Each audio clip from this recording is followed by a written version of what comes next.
नमस्कार, आप देख रहे हैं न्यूज 18 बिहार झारखंड और मैं हूं आपके साथ लक्ष्मी। जेडीयू के मुख्य प्रवक्ता नीरज कुमार ने तेजस्वी यादव पर बड़ा हमला बोला है। उन्होंने अंग्रेजी में तेजस्वी यादव के नाम को डिकोड किया है। नीरज कुमार ने सोशल मीडिया एक्स पर तेजस्वी के नाम का मतलब बताया है, फुल फॉर्म बताया है। और तेजस्वी में टी का मतलब है ट्रबल मेकर, यानी परेशानी खड़ी करने वाला। ई से एस्केपिस्ट यानी भागने वाला। जे से जेलस यानी जलने वाला। ए से एरोगेंट यानी अभिमानी। एस से सेल्फिश। एच से हिपोक्रेट और डब्ल्यू से वेस्टफुल और आई से इनकॉम्पिटेंट यानी अक्षम। और इसके साथ ही नीरज कुमार ने यह भी लिखा है कि इनके नाम का मतलब टोटल इगोइस्टिक, पूरी तरह अहंकारी। और इनका यह भी कहना है कि बिहार को काम चाहिए, ना कि ड्रामा।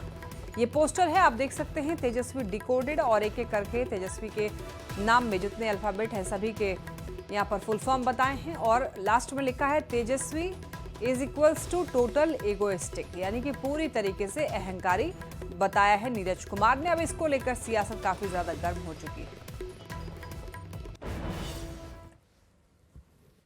विपक्ष के नेता माननीय तेजस्वी यादव जी जननायक कर्पूरी ठाकुर की उपाधि अपने नाम के आगे लगाने के बाद समाजवादी पृष्ठभूमि के कार्यकर्ताओं के मन में यह भावना जगी कि आपकी सच्चाई को बाहर निकाला जाए। इसीलिए चूंकि आप अंग्रेजी विद्यालय में पढ़े हैं तो अंग्रेजी नामाकरण आपका किया है। टी से ट्रबल मेकर, ई से एस्केपिस्ट, जे से जेलस, ए से एरोगेंट, एस से सेल्फिश, एस से हाइपोक्रेटिक, डब्ल्यू से वेस्टफुल, आई से इनकम्पिटेंट, अयोग्य। और पूरे तौर पर आपके जीवन के बारे में कहा है टोटल इगोइस्टिक, अहंकार चरम सीमा पर। चलिए बढ़ते खबरों में आगे। मोकामा में 16 सितंबर को एनडीए कार्यकर्ता सम्मेलन है, जिसमें केंद्रीय मंत्री ललन सिंह शामिल होंगे। और इस कार्यक्रम को लेकर पोस्टर जारी किया गया है, जिसमें मोकामा के पूर्व विधायक अनंत सिंह और सांसद ललन सिंह के साथ नजर आ रहे हैं। पोस्टर में यह लिखा गया है कि जनता मालिक सादर आमंत्रित। ये पोस्टर आप देख सकते हैं। इस पोस्टर के सामने आने के बाद अब ये कयास लगाए जा रहे हैं कि इस बार की विधानसभा चुनाव में जेडीयू छोटे सरकार के नाम से प्रसिद्ध बाहुबली नेता अनंत सिंह को अपना उम्मीदवार बना सकती है। तो आप देख सकते हैं ये पोस्टर, और इस पोस्टर के बाद कयासबाजी चालू है, क्योंकि इस बार लगातार जेडीयू नेताओं से उनकी मुलाकात अनंत सिंह की बार बार इस ओर इशारा कर रहा है कि 2025 विधानसभा चुनाव लड़ने के मूड में है अनंत सिंह। अब देखना यह होगा कि पार्टी अनंत सिंह को टिकट देती है या फिर नहीं। हालांकि कुछ समय पहले अनंत सिंह अनंत सिंह ने जब ये कहा था कि उनकी पत्नी इस बार चुनाव नहीं लड़ेंगी, तो ऐसे में देखना होगा कि क्या वो खुद इस बार चुनाव लड़ने के लिए ये सारे प्लान कर रहे हैं, क्योंकि ये सम्मेलन से पहले पोस्टर ने अब हलचल बढ़ा दी है। खासतौर पर ऐसे पोस्टर्स तभी लगाए जाते हैं जब आप टिकट की उम्मीद में होते हैं या फिर पार्टी के लिए कुछ कर रहे होते हैं। तो एनडीए के साथ का ये पोस्टर अनंत सिंह का इसी ओर इशारा कर रहा है। हालांकि कोई भी आधिकारिक बयान अभी ना तो पार्टी की तरफ से दिया गया है और ना ही खुल करके अनंत सिंह बोल रहे हैं। हालांकि इस बीच जेडीयू नेताओं के साथ उनकी नज़दीकियां, कई बार अशोक चौधरी से उनकी मुलाकात और भी कई नेताओं से उनकी मुलाकात इस ओर इशारा कर रही है कि वो 2025 विधानसभा चुनाव लड़ सकते हैं। पूर्व विधायक अनंत कुमार सिंह और सांसद ललन सिंह के पोस्टर और अनंत सिंह के मोकामा से दावेदारी के कयास पर जेडीयू एमएलसी नीरज कुमार ने सवाल खड़े किया है और ये कहा कि पहले सदस्यता तो ग्रहण कर लें। बिना बच्चा जन्मे लालन पालन कैसे होगा? मैं 15 सितंबर को बोलूंगा। वहीं कांग्रेस ने ये कहा कि एनडीए में सीट को लेकर सिर्फ फुटअव्वल जारी। द्वारा की दावेदारी जो है वो ठोक रहे हैं कि इस बार जदयू से हम चुनाव लड़ रहे हैं। हमारी पार्टी में जनता दल ने हमको अब तक सूचना नहीं औपचारिक रूप से।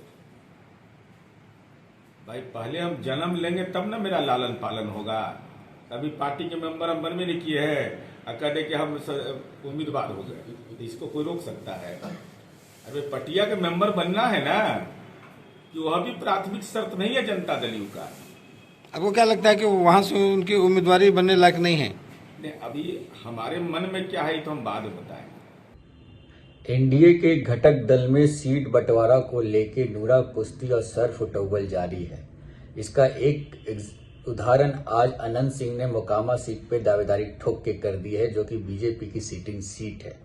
इससे साफ पता चलता है कि अंदर खाने में एनडीए में कुछ भी ठीक नहीं है। लड़ाई कोई भी लड़े, चुनाव कोई भी लड़े, लेकिन जीत तो महागठबंधन प्रत्याशी की होनी तय है। जनता की अदालत लगाने और उसमें शामिल होने का हर कार्यकर्ता का अधिकार है, चाहे वह जिस किसी दल का हो। मोकामा के प्रभावशाली नेता अनंत सिंह ने एनडीए के कार्यकर्ताओं का सम्मेलन आहूत किया है। स्पष्ट है कि उन्होंने चुनाव की तैयारी शुरू कर दी है। रही बात वे एनडीए के किस घटक दल से चुनाव मैदान में उतरेंगे, यह अंतिम रूप से तय होना बाकी है। आने वाले दिनों में इसका भी खुलासा हो जाएगा।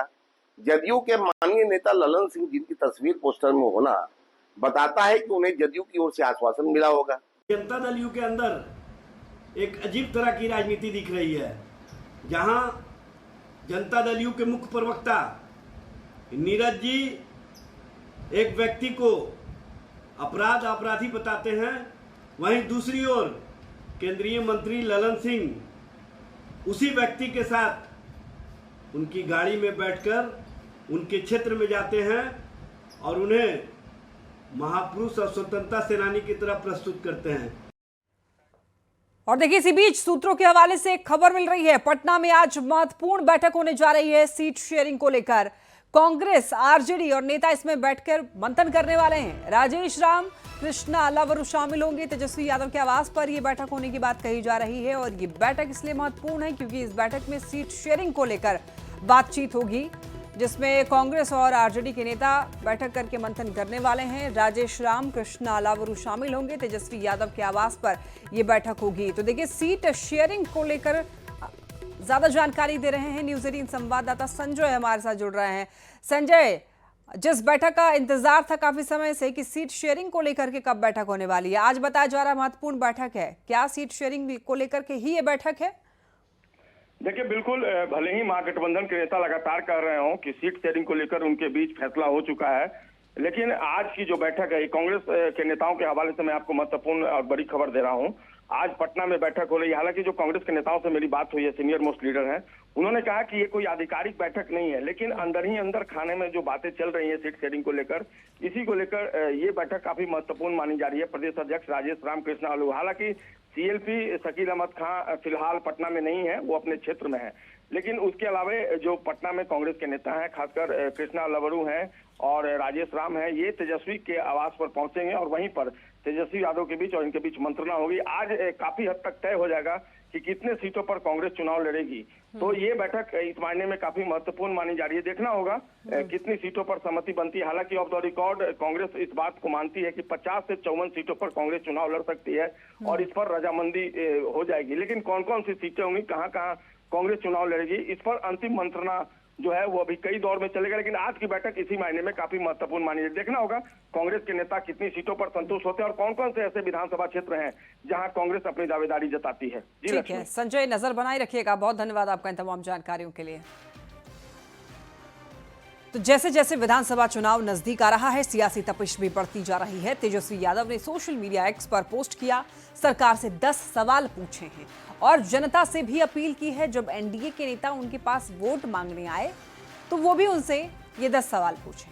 तेजस्वी ने सरकार से स्वास्थ्य, बेरोजगारी, पलायन, भ्रष्टाचार और अपराध सहित कई मुद्दों पर सवाल पूछे हैं, जिस पर सत्ताधारी दलों ने जवाब दिया है। तेजस्वी यादव जी, बिहार को गरीब राज्य बनाने का श्रेय आपके माता पिता के जंगल राज को जाता है, जहां विकास की जगह सिर्फ और सिर्फ भ्रष्टाचार हुआ करता था। महिला सुरक्षा की आप बात करते हैं, अब जंगल राज को याद करिए ना, किस तरह से महिलाएं डरी रहती थीं। अब बिहार में कानून का राज है, महिलाएं यहाँ साइकिल से 12 बजे रात को घूमती हैं साहब। स्वास्थ्य की बर्बादी आपके माता पिता के समय में था, जहाँ अस्पताल में पेशेंट की जगह कुत्ते घुमा करते थे।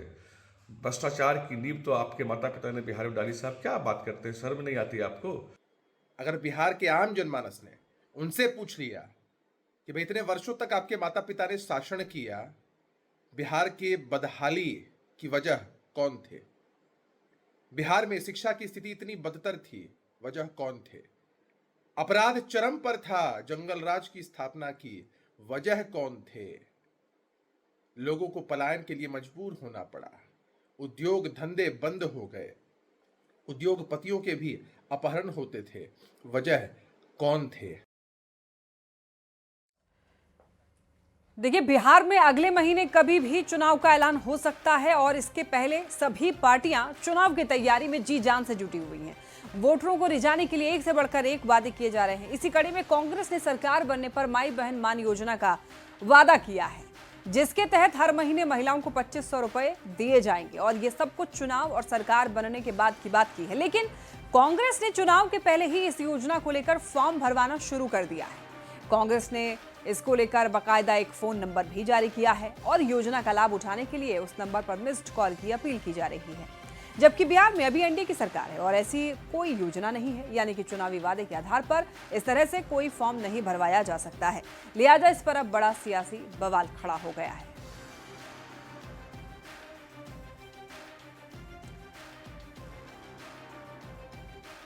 तो देखिए, न चुनाव का पता है, न सरकार का ठिकाना है और कांग्रेस ने माई बहन मान योजना के नाम पर अभी से ही फॉर्म भरवाना शुरू कर दिया है। इसी को लेकर सियासत गर्म है। एक मिस्ड कॉल नंबर भी बाकायदा जारी किया गया है, टीवी स्क्रीन पर आप देख सकते हैं। तो देखिए, न चुनाव का पता, न सरकार का ठिकाना, कांग्रेस ने माई बहन मान योजना के नाम पर अभी से ही फॉर्म भरवाना शुरू कर दिया है, जिस पर जेडीयू नेता और जल संसाधन मंत्री विजय चौधरी ने बड़ा सवाल उठाया है। चुनाव से पहले वोटर को लुभाने के लिए कोई घोषणा कर सकता है, वादे कर सकता है, न कि कोई फॉर्म भरवा सकता है, वो भी जब कोई सत्ता से बाहर हो, यानी सरकार किसी और की और योजना का फॉर्म कोई और भरवाए, ये समझ से परे है।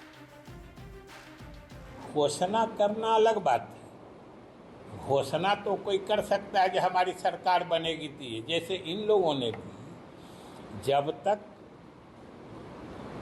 इसी हद तक बातें की थी कि अगर हमारी सरकार बनेगी तो हम माई बहन योजना शुरू करेंगे। ठीक है, यह सीमा के अंदर है।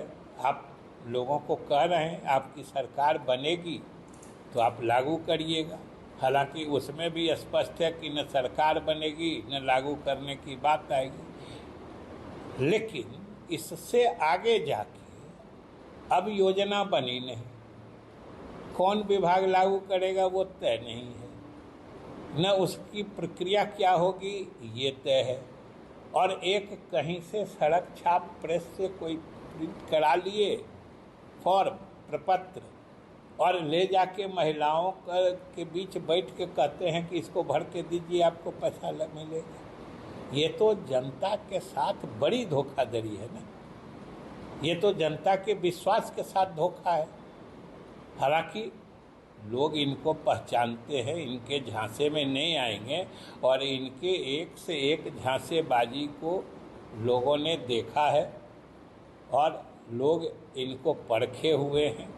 इनके झांसेबाजी में फंसने वाले अब लोग नहीं। माई बहन मान योजना पर मंत्री विजय चौधरी के सवाल पर कांग्रेस और आरजेडी ने पलटवार किया है।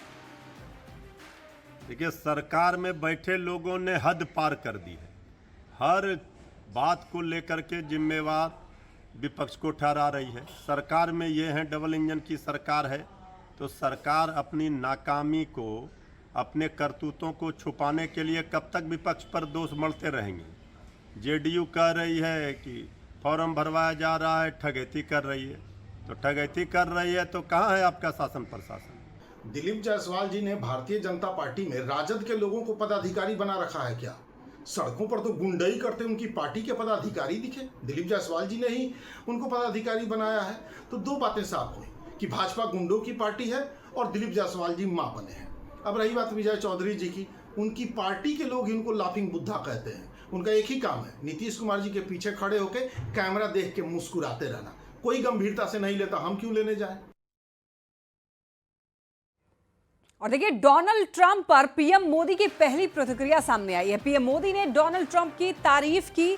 वैश्विक रणनीति में हमारी साझेदारी जारी है, पीएम का यह कहना है। रिश्तों की मजबूती पर काम करते रहेंगे। राष्ट्रपति ट्रंप की भावनाओं का सम्मान करता हूं।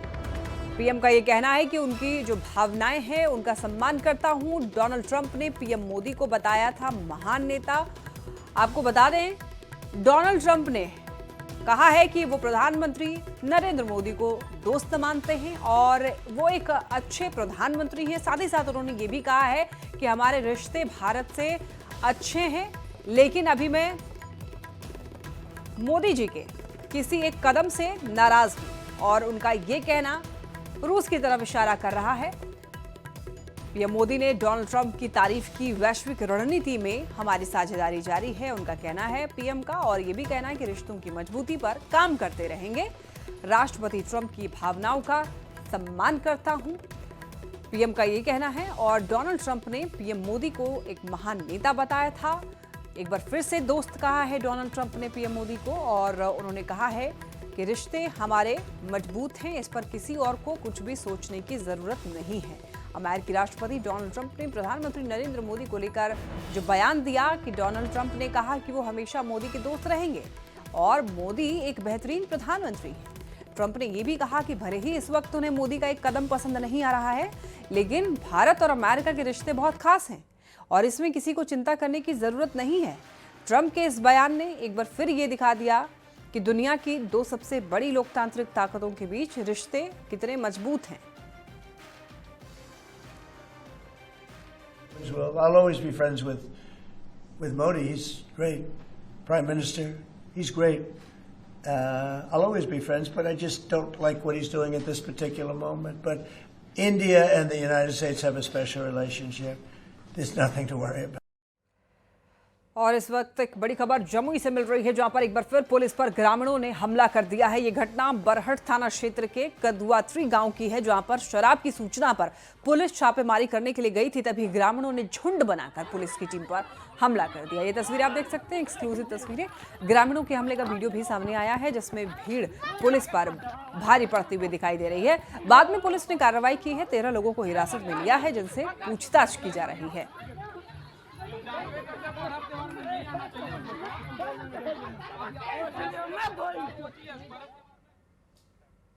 खबर वैशाली से, जहां देर रात राजा पाकर थाना क्षेत्र में भारी बवाल हुआ। असामाजिक तत्वों ने पुलिस टीम पर हमला कर दिया। पुलिस गाड़ी को भी पूरी तरह क्षतिग्रस्त कर दिया। हमले में महुआ थानाध्यक्ष सहित 4 पुलिसकर्मी घायल हो गए। वहीं गांव को पुलिस छावनी में तब्दील कर दिया गया है और 3 हमलावर को भी पुलिस ने गिरफ्तार कर लिया है। आपको ये बता दें कि फकीर टोला में आइसक्रीम बेचने वालों के साथ युवकों से विवाद हुआ, जिसे सुलझाने पहुंची डायल 112 की टीम पर युवकों ने हमला कर दिया। घटना के बाद पूरा गांव छावनी में तब्दील हो चुका है। पुलिस गांव में कैंप कर रही है और हालात अभी नियंत्रण में है। और उसी को लोग के उसका मारपीट हुआ आइसक्रीम वाले में, ग्रामीण में। उसके बाद पुलिस आई है, पुलिस को गांव वालों ने मिल के मारा है। 3 पुलिसकर्मी जो हैं वो बहुत ज़्यादा गंभीर स्थिति में हैं, हॉस्पिटल में एडमिट हैं। 2 हथियार जो है पुलिस का गांव वाले ने लूट लिया था, एक राइफल एक पिस्टल, जिसको रात में 3 बजे हमने इन लोगों से, ग्रामीणों पे दबाव बना के बरामद किया। खबर सासाराम अनुमंडल क्षेत्र से है, जहां आरजेडी सांसद सुधाकर सिंह ने शराबबंदी को लेकर बड़ा बयान दिया। उन्होंने कहा शराबबंदी की वजह से बिहार की हालत और खराब हो गई है। कोर्ट में लाखों केस पेंडिंग हैं, हजारों लोग छोटे छोटे मामले में जेल में पड़े हैं। पूरे राज्य में अवैध माफिया तंत्र का नेटवर्क खड़ा हो गया है, जिसकी वजह से फिर से शराबबंदी कानून की समीक्षा होनी चाहिए। हम पिछले 2-2.5 सालों से विधानसभा के भीतर भी और विधानसभा के बाहर भी मैंने कहा कि शराबबंदी से जो हालत खराब हुई इस बिहार की, हजारों लोग जहरीली शराब से मौत हुई, लाखों लोग विकलांग हो गए, कई लाख जेल में लोग हैं। सरकारी मुकदमे, कोर्ट कचहरी बंद पड़े हुए हैं इस तरह के कारनामे से। इसका क्या औचित्य है? निश्चित तौर पे समीक्षा होना चाहिए। शराबबंदी कोई सफल नहीं रहा बिहार में। 15 सितंबर को पूर्णिया से हवाई सेवा और वंदे भारत ट्रेन शुरू हो रही है। पीएम मोदी और मुख्यमंत्री नीतीश कुमार खुद इसका उद्घाटन करने के लिए पूर्णिया आ रहे हैं। पूर्णिया में हवाई सेवा और वंदे भारत ट्रेन शुरू होने को लेकर लोगों में काफी उत्साह है। स्थानीय लोग सरकार से हाई कोर्ट की बेंच, मखाना बोर्ड का गठन और रेलवे के क्षेत्र में सुविधा बढ़ाने की मांग कर रहे हैं। लोगों से बात की है संवाददाता कुमार प्रवीणी ने। लोगों की एयरपोर्ट की मांग अब बहुत जल्द पूरा होने वाली है। और जो पोर्टा केबिन है वो करीब करीब बनकर तैयार है, और जो भी अन्य चीज़ें हैं, चाहे कनेक्टिविटी रोड हो, वो सब पर भी काम चल रहा है। और 15 सितंबर को प्रधानमंत्री नरेंद्र मोदी एयरपोर्ट की सौगात पूर्णिया और सीमांचल के लोगों को देंगे। ये तो पूर्णिया वासियों के लिए गौरव की बात है कि बहुत वर्षों से जिस मांग को लेकर पूर्णिया वासी अनशन, धरना, प्रदर्शन कर रहे थे, वो मांग आज पूरी होने जा रही है। इसके लिए पूर्णिया की जनता को हम धन्यवाद देंगे। ऐसे राजनीतिक दृष्टिकोण से अगर पूछिए तो इसमें आपके श्रीमती लेसी सिंह जो मंत्री हैं, उनका भी अच्छा योगदान है। देखिए, यह पूर्णिया की जनता का संघर्ष का परिणाम है कि सरकार को दबाव में ये काम करना पड़ा। 10 वर्षों से ऊपर से लगातार हम लोग सड़क पर आंदोलित रहे। अच्छा, इसके अलावा हाईकोर्ट भी हो, मखाना बोर्ड का भी स्थापना हो, है ना, ये भी हम लोगों की मांग है। चूँकि हाईकोर्ट हो जाने से जो एक है कि जस्टिस एट द डोर, अंतिम पायदान तक लोगों को न्याय मिले, वो अब पूरा हो जाएगा, और उसके लिए भी हम लोग लड़ाई लड़ रहे हैं। बिल्कुल 15 सितंबर को प्रधानमंत्री पूर्णिया और कोसी प्रमंडल के करोड़ों लोगों को एयरपोर्ट की सौगात दे रहे हैं, और इसके अलावा कई अन्य सौगातें भी देंगे। हालांकि लोगों का मांग है कि यहाँ पर हाईकोर्ट का भी बेंच बनना चाहिए, इसके अलावा मखाना बोर्ड भी बनना चाहिए, और जो पूर्णिया कोर्ट स्टेशन है वहाँ पर वॉशिंग पीट भी होनी चाहिए, ताकि यहाँ से कई तरह की रेलवे की सुविधाएँ भी बहाल हो सके। कुमार प्रवीण, न्यूज़ 18 पूर्णिया। और इसी के साथ इस बुलेटिन में फिलहाल के लिए इतना ही। तमाम खबरों के लिए आप देखते रहिए न्यूज़ 18 बिहार झारखंड।